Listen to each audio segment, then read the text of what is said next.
అన్నవాడు ప్రాఫిట్ ని డెఫినెట్ గా ఎక్స్పెక్ట్ చేస్తాడు.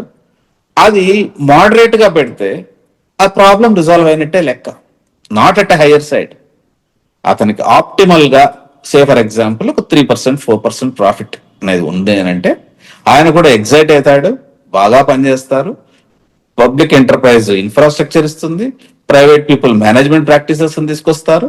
దాంతో అల్టిమేట్ గా ప్రజలు చాలా లాభపడతారు. 25-26 జిల్లాలకు అని అంటే ఆల్మోస్ట్ జిల్లాకు ఒక మెడికల్ కాలేజ్ అని అనుకున్నప్పుడు అది ఎంత అవుట్ రీచ్ ఎంత బాగా ఉంటుంది, ఎంతో కొన్ని లక్షల మంది ఎంతో మందికి ఆరోగ్య విధంగా ఎంతో హెల్ప్ఫుల్ గా ఉంటుంది కదా. అదొక్కసారి జగన్ కూడా ఆలోచించాలనేది నా అభిప్రాయం.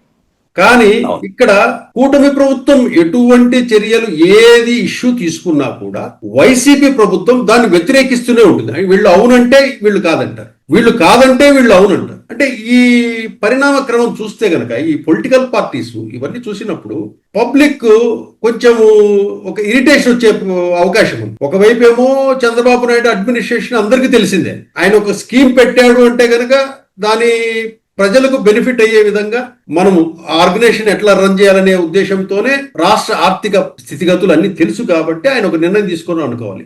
ప్రతిదానికి ఇట్లా జగన్మోహన్ రెడ్డి వైసీపీ పార్టీ వాళ్ళు వచ్చేసి ఈ అడ్డుపడుతూ ఈ ఫైటింగ్ చేయటం వల్ల కొన్ని ఆంధ్రప్రదేశ్కి రావాల్సిన పెట్టుబడులు కానివ్వండి, కంపెనీలు కానివ్వండి, ఇవన్నీ కూడా కొంచెం భయభ్రాంతులకు గురయ్యే అవకాశం ఉంది కదా Chakradhar. Yeah certainly you are raised the right point, మంచి పాయింట్ రైజ్ చేశారు. ఇప్పుడు చంద్రబాబు నాయుడు గారు ఇంతకు ముందు ఉమ్మడి ఆంధ్రప్రదేశ్ రాష్ట్రానికి ముఖ్యమంత్రిగా ఉన్నప్పుడు IIIT కూడా రన్ చేస్తున్నారు. కానీ ఇప్పుడు మనము మెడికల్ ఎడ్యుకేషన్ అండ్ ఇన్ఫ్రాస్ట్రక్చర్ గురించి మాట్లాడుతున్నాం. ఇప్పుడు 2014లో నాకు తెలిసి if I remember correctly only ఒక 5 ఇన్స్టిట్యూట్స్ మాత్రమే ఉన్నాయి IIITవి, GFTS, government funded technical institutes 5 మాత్రమే ఉండేవి. ఆ 5లో ఒకటి వచ్చి IIIT హైదరాబాద్. ఆ తర్వాత ఒక యాక్ట్ తీసుకొచ్చి దాన్ని అమెండ్మెంట్ చేశారు, IIIT PPP యాక్ట్ 2014. దాన్ని అమెండ్మెంట్ చేశారు. 2017లో ఇంకొక 15 వచ్చాయి, 2020లో ఇంకొక 5 వచ్చాయి. ఇఫ్ ఐ రిమెంబర్ కరెక్ట్లీ ప్రస్తుతానికి ఒక 26 IIITలు ఉన్నాయి ఇండియా వైడ్. ఈ IIITలు అన్ని కూడా ఈ 21 అవుట్ ఆఫ్ 26 PPP మోడల్లో రన్ అవుతాయి. అది టెక్నికల్ ఎడ్యుకేషన్, ఇక్కడ మెడికల్ ఎడ్యుకేషన్ అంతే తేడా. Basically both are education related education only, రెండింటికి ఏమి డిఫరెన్స్ లేదు.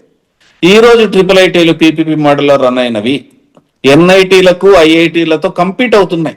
మీరు ఏ విద్యార్థిని తీసుకున్నా కూడా 50 lakhs more than 50 lakhs package తో బయటకు వెళ్తున్నారు.